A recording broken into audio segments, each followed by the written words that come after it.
Everyone knows about the Great Pyramid of Giza. At nearly 500 feet tall and 750 feet wide, its base covers roughly 13 acres. It is one of the 7 wonders of the ancient world. But what do we really know about the people who built it? From GBH in Boston, this is Nova Remix. I'm Caitlin Sachs. The Great Pyramid of Giza has captured the world's attention for centuries. But with that attention comes assumptions and misconceptions. It can be easy to see something so grand and be swept away. Egyptologist Dr. Mark Lehner explains. I came with so-called New Age ideas about the pyramids, believing that they had something to say about the lost continent of Atlantis and so on. And when I encountered bedrock reality at the Giza Plateau, it didn't add up to those ideas. From archaeology, from ancient texts, and even from understanding the engineering of the pyramid, the people of the pyramid are coming back to life for us. And that's what archaeology is all about. People. Specifically, Lehner was interested in the people who built the Great Pyramid of Giza, and for good reason. The Great Pyramid of Giza is an engineering marvel. But before we learn about the extraordinary engineers behind it, let's start with the person who ordered the Great Pyramid to be built, the pharaoh Khufu. It's extraordinary that someone who has left us the Great Pyramid, which is still standing nearly 5,000 years after it was built, we still don't have that much of the man himself. That's Egyptologist Dr. Salima Ikram. Often in archaeology, we are left with giant monuments to honor individuals, but not much else to tell us the story of their lives. For example, the best likeness we have of Khufu is a small statue you could carry in your hand. What we do know is that Khufu reigned for about 30 years, up until his death around 2566 BC. We have a sense of his family and lineage, and of course we know that the Great Pyramid was built for his tomb. But beyond that, the best-known references are from Greek historians, who visited Egypt about 2,000 years later.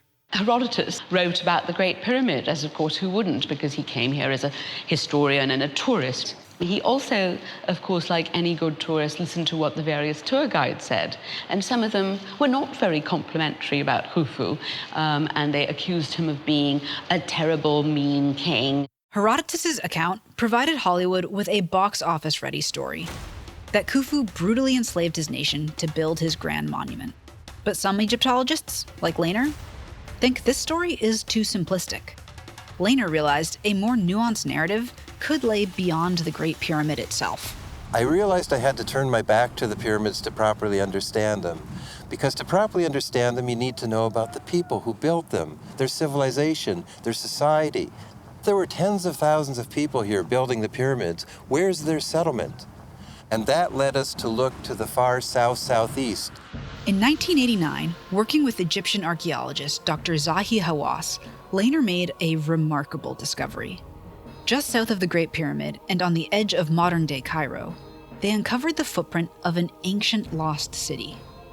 As they dug, the remains of streets, dormitories, bakeries, storage facilities, and so much more gradually emerged from the sand.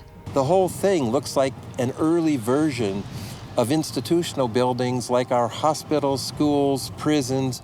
Using pottery fragments, the dormitories were dated to the 4th dynasty, the time the pyramids at Giza were built. Lehner estimates that the dormitories could have housed more than 2,000 people, and they were just part of a much larger city that now lies underneath modern-day Cairo. And with so many people, there would be refuse, basically trash, from their daily lives. Luckily, Egyptologist Dr. Carl Kromer had already excavated the ancient garbage dump in the 1970s, and Nova joined Lehner's team as they forensically re-examined portions of it with a new interest in the Great Pyramid's builders. Now, most archaeological projects, I dare say, just throw this away. They're done with it. But we couldn't do that because we saw that it's full of information. We're getting quantities and quantities of pottery. Even this clean sand is showing all this kind of material. objects of everyday life. Pottery and mud seals suggested that these structures dated from the time that Khufu was building the Great Pyramid. To archive so much material, Lehner relied on Egyptologist Dr. Claire Mallison to collect and catalog the excavated evidence as they found it. In this storage space, we have all of the artifacts, all of the material culture that's come from the excavations. And it is probably millions of items. We've listed hundreds and thousands of flint tools. We have dozens and dozens of large stone pounders. We have broken seal impressions from sealing and opening and closing boxes and doors. We have metalworking waste from probably resharpening and reworking copper tools. Among the finds was evidence that the workforce for the Great Pyramid were highly skilled craftsmen.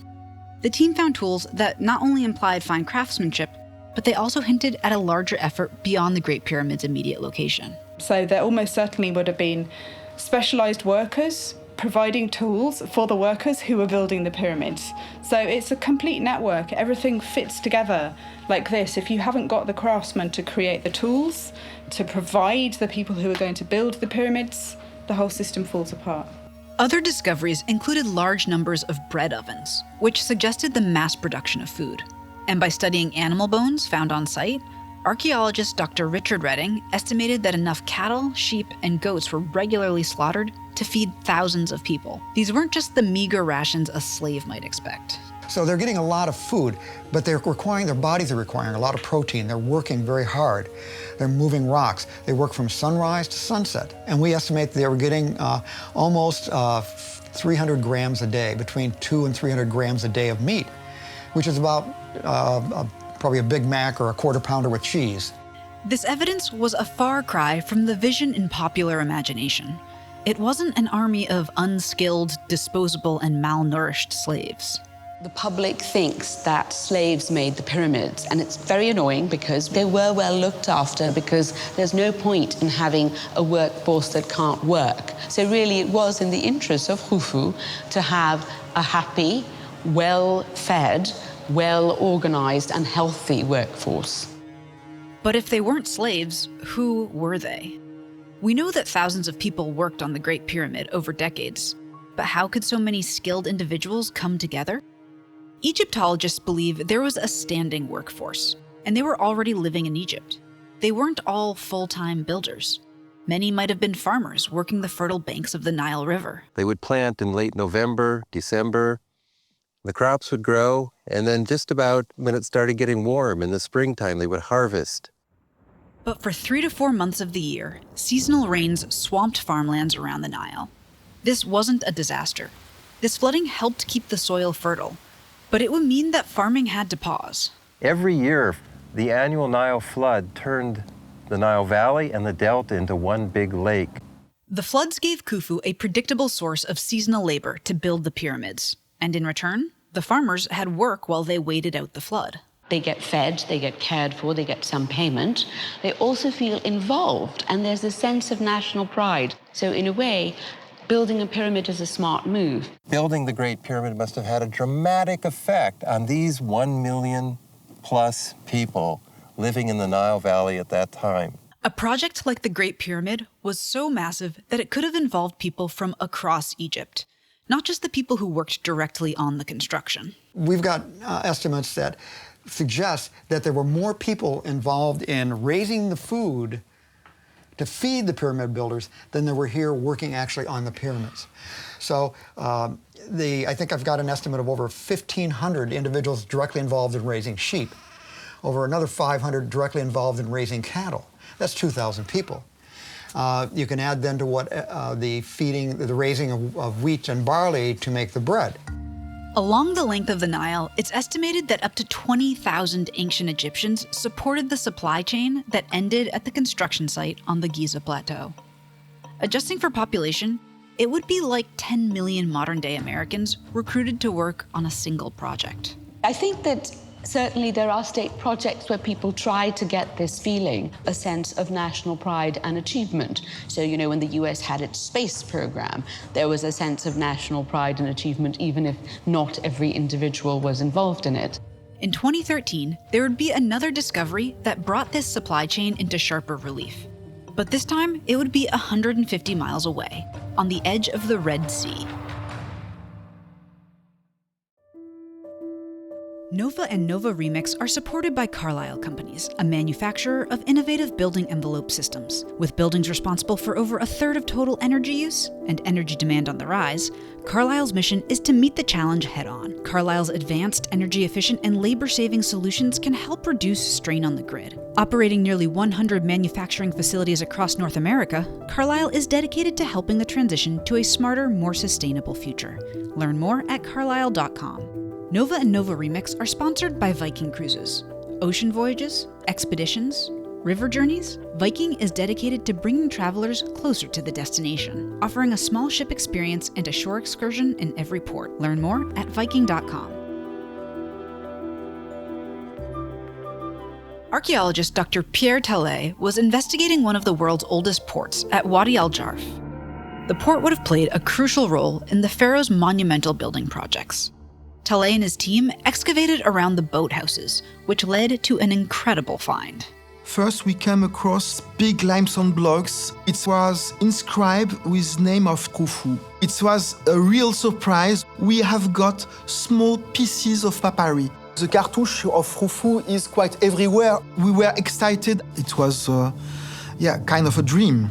Tallet and his team discovered a cache of fragile ancient documents written on papyrus. Basically, ancient Egypt's version of paper. They were covered in Egyptian hieroglyphs, including Khufu's cartouche, or royal insignia. These were the world's oldest known papyrus texts. In 2017, Tallet published the first analysis of these ancient writings. They offered the only first-hand record of the Great Pyramid's construction. The papyri listed the times, dates, and deliveries of cargo to the pyramid site. Suddenly, here are these Excel spreadsheets of ancient times on papyrus, giving us accounts of what Khufu's workers received. We have a diary and a logbook. That's what makes the Wadi al-Jarf papyri so much more significant. Among the entries were meeting records with senior officials and the time it took to deliver cargo. There was even a scribbled note mentioning that someone had left the boat to fetch bread for the crew. These papyri are fabulous because they give us this sort of slice of life. And it just gives you a sense that throughout Egypt, there would have been these little hives of activity and people keeping the same kind of accounts. And by putting it all together, you get a much bigger picture. The papyri were written by a man named Merer, the overseer of a work team that delivered stone. Merer managed a ship with about 40 crew members, and it was one of several ships delivering fine-quality limestone to the construction site from the quarries of Tura, located along the Nile 10 miles from Giza. But how did they get stone from the Nile to the construction site, sitting high on a desert plateau? When Meher and his team arrived in Giza, we have information about the artificial lakes that were made to allow boats to deliver raw material for the building of the pyramid. Today, the Giza Plateau sits at the edge of modern-day Cairo. Traces of the artificial lakes and harbors recorded by Merer have been found underneath today's streets. And thanks to the papyri, we know the ancient name of this place, Roche Khufu, the Basin of Khufu. When the Nile floods filled this human-made pool, a navigable path opened up between the river and the Giza Plateau. So we now know that the major influx of material, both gigantic stones, timber, wood, grain to feed the people, happened during the flood season, when the Nile rose and covered the valley and filled the deep channel where it rose more than 7 meters. And they used this system of basins and waterways almost like a hydraulic lift to bring the materials needed for pyramid building. The Great Pyramid could not really have been built if Egypt did not have the Nile and a complex system of waterways connecting the land. Because at this time, the terrain isn't good enough. We don't really do wheeled vehicles. And if the waterways were so innovative, what about the boats themselves? Building the pyramids required moving materials up and down the Nile, but it also required importing copper and other goods from across the Red Sea to the port at Wadi al-Jarf. If the Red Sea and the Nile are separated by about 150 miles of desert, how could Merer and his crew deliver that cargo?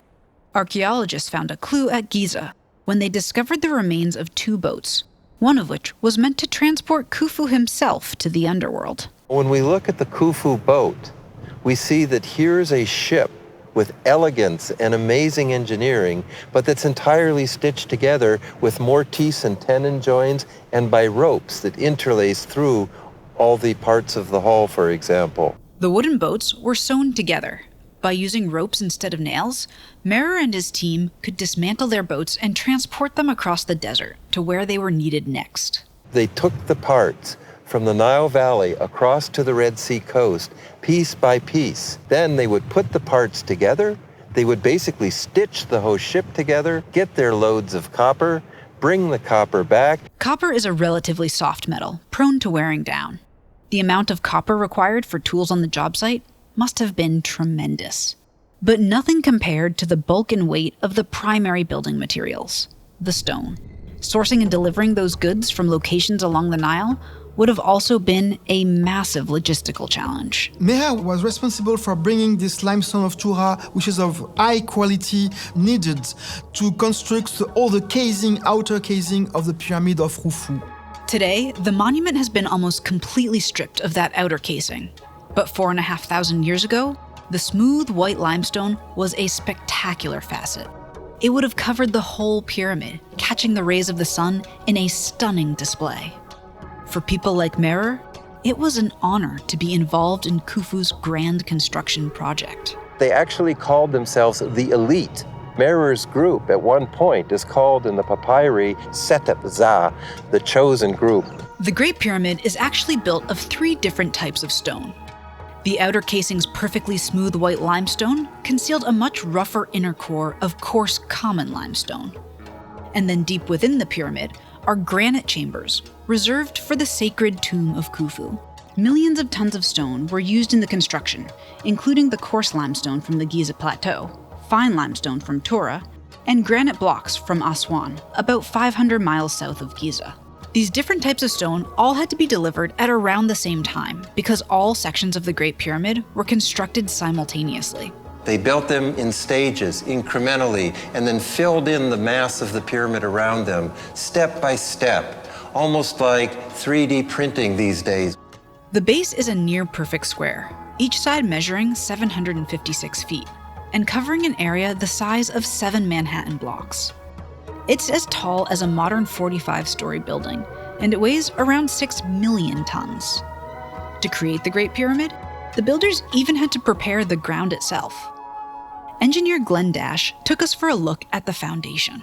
We're now standing on the bedrock, and originally the bedrock sloped at a 6-degree angle from the northwest to the southeast. They carved all of that way. It's perfectly level over its entire periphery, almost a kilometer, to within plus or minus 1 inch. That was one of the keys, the perfectly flat, perfect platform to build the perfect pyramid. The ancient engineers sculpted the ground itself until they had carved a space large enough for the base out of the sloping Giza Plateau. Modern surveying techniques reveal that the base and sides of the pyramid are aligned along the north, south, east, and west axes to within a fraction of a degree. But in a time before the invention of the magnetic compass, how could the architects be sure they laid out the square base of the pyramid accurately? Glenn Dash had a theory.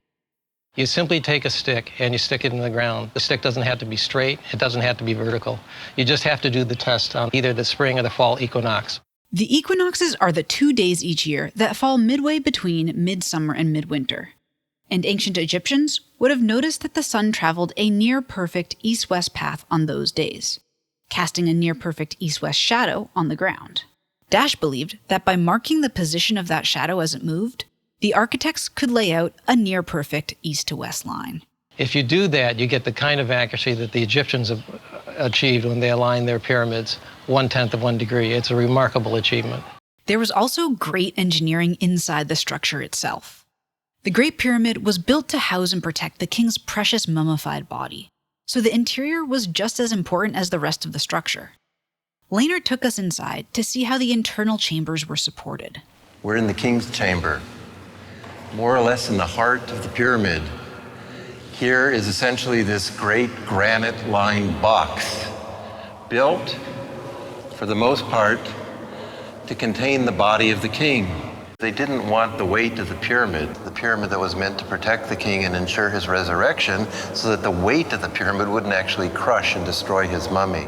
But the king's chamber was topped by a flat ceiling, a potential weak point. All of the weight of the stone between this ceiling and the top of the pyramid would be bearing down on this flat surface. Yet 4,500 years later, it was still intact. How was that possible? In 1837, a British antiquarian, Major General Howard Vyse, used gunpowder to blow a series of holes up through the heart of the pyramid. Above the king's chamber, he discovered 5 empty spaces, supported by limestone beams and granite roofs, and at the very top of all that, a sloped, gabled roof. Vyse's methods were highly destructive, but the answer was revealed. They used big limestone beams, and they put them in a gabled pattern to, we think, so that the weight of the pyramid would be thrust away from this stack of chambers and from the king's chamber below. They were over-engineering because they had never really done this before, so that the pyramid, the very thing that was meant to protect the king and ensure his resurrection, would not collapse and crush his mortal remains. The Great Pyramid's ingenuity shows how the people of ancient Egypt were drawn into supporting Khufu in his journey through the afterlife. And it demonstrates the detail and care they put into its amazing design. They were creating this magnificent monument, which also gives you sort of religious credit, because you're helping to build the house of eternity for your God King. The networks that they created and the national unity and infrastructure, national infrastructure that they created for building these giant pyramids, that now was where they devoted their attention and their energies. Khufu's Great Pyramid project became the economic engine that drove one of the first great eras of a vibrant civilization. A civilization supported by highly skilled workers and innovative engineers. This has been an episode of Nova Remix. Subscribe for more episodes and drop us a comment with your thoughts or questions wherever you get your podcasts. Archaeologists continue uncovering new details about the Great Pyramid of Giza and the ingenious individuals who built it. To learn more, check out the documentary Decoding the Great Pyramid on Nova's website, YouTube channel, and the PBS app. Nova Remix is a series from GBH and Nova, and it's distributed by PRX. Executive producers are Julia Court and Chris Schmidt, and Senior Director of Digital Media is Nadia Pechek-Rawls. Devin Maverick Robbins is Managing Producer of Podcasts for GBH. This episode was produced by Chris Neighbors with sound design by David Porter. I'm Caitlin Sachs.